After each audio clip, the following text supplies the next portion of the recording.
moottoria saatiin nähdä ja kunnon lieskoja. Mutta katsokaa myös tuonne radan oikeille puolelle. Siellä mennään häkissä parhaillaan surmana ajoa. Cage Riders Show lämpitelee siellä. Ja ajajilla siellä on aivan mielettömän ammattitaitoiset moottoripyöräilijät. Sasja Laajajoki ja Pasi Epe Heikkilä. Eli sinne ehdottomasti seuraamaan myöskin tuota surman ajoa. Ja miettikää, näin kuskeihin kohdistui 5G-voima. Ne ohittavat toisensa kerran sekunnissa yli 60 kilometrin tuntivauhdissa.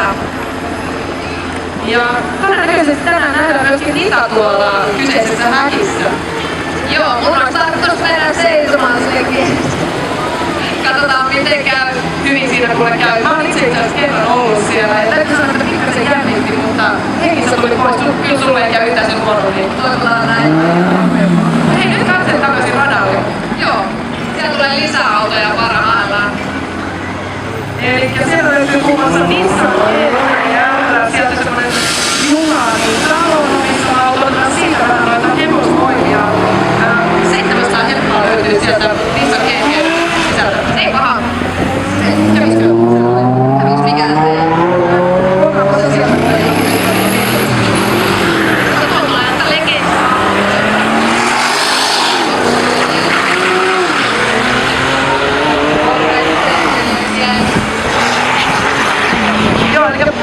Löytyy muun muassa Porselta tuolla 91 automaattia ja sieltä löytyy Urbaista Arvonia myöskin. Siellä menee myös pari.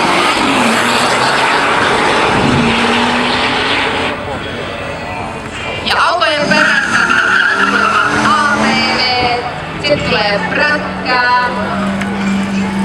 ATV supermotoja myös viikolla.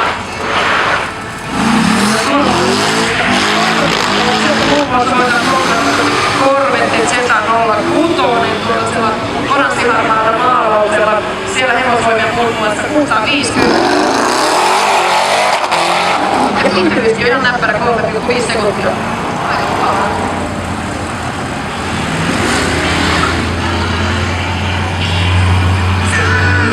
Tähän kohtaan nyt musiikkia ei muuta kuin pääsee radalle ja seurataan näitä upeita näyttäviä autoja ja moottoripyöriä.